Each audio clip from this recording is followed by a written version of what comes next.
sa umaga, dala ang hangin taginip, mga alon tawanan, sa dagat ako'y nakikinig. Sandali lang to, pero gusto kong sulitin ang bawat ngiti, bawat araw na kay ganda sa paningin niya. Kahit saglit lang ay ayos na tayo sa gulo ng syudad at problema. Bakasyon, sandaling kalayaan, hinga mo muna, kalimutan ang laban. Bukas na ulit ako babalik sa daan, pero ngayon gusto ko lang magpahinga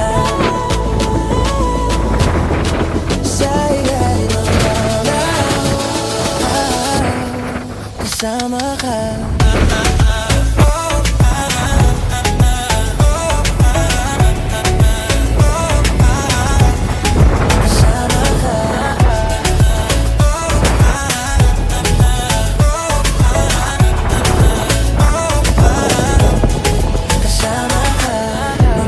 Sa gitna ng gabi, bonfire, gitara, kasama ka katabi. Lumipas ang oras, parang isang panaginip. Pero kahit ganito lang, sapat na sa'king panandali ang pag-ibig. Kahit alam ko matatapos din, puso ko'y dito pa rin nakatingin. Bakasyon, sandali, kalayaan, hinga muna, kalimutan ang laban. Bukas na ulit ako babalik sa daan, pero ngayon ang gusto lang magpahinga sa ilalim ng araw,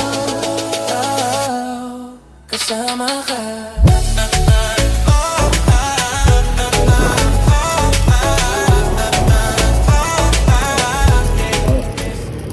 Feeling ko malapit na kami dahil mahigit 2 oras na aming nilakbay para lang mapuntahan itong lugar na ito. Dito sa Doña Remedios Trinidad. Ginusto talaga namin pumunta dito para ma-relax. Titingnan natin kung talagang marirelax ba kami sa ganda ng tanawin. At sa wakas, nakarating na rin kami dito sa Teo Mat Ensos Resort. Ito yung area niya dito. Sir, sa lobby na lang po tayo. Ayan. Sandali lang to, pero gusto kong sulitin ang bawat ngiti, bawat araw na kay ganda sa paningin niya. Kahit saglit lang. Grabe, sa labas pa lang ang ganda na ng lobby nila. Makikita mo talaga ang lawak. Ang paligid nila ay puno ng mga halaman.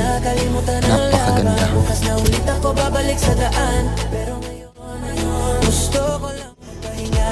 Pagkarating namin, nagpahinga lang kami saglit dahil napagod kami sa biyahe. Pero sulit yung aming biyahe dahil napakaganda ng tanawin. Dito pa lang sa lab nila, napakaganda na ang linis, maliwalas tingnan. Gayun din sa labas, napakagandang tingnan, puno ng halaman. Talagang marirelax ka. Ito na ngayon sinasabi nila na marirelax ka. Talagang malayo sa syudad. Pagkatapos namin magpahinga, kinuha na rin namin ang susi sa aming room dahil nakabook na rin naman ito online at bayad na, kaya hindi na kami nagtagal pa. Sapat na sa'king panandali ang pag-ibig.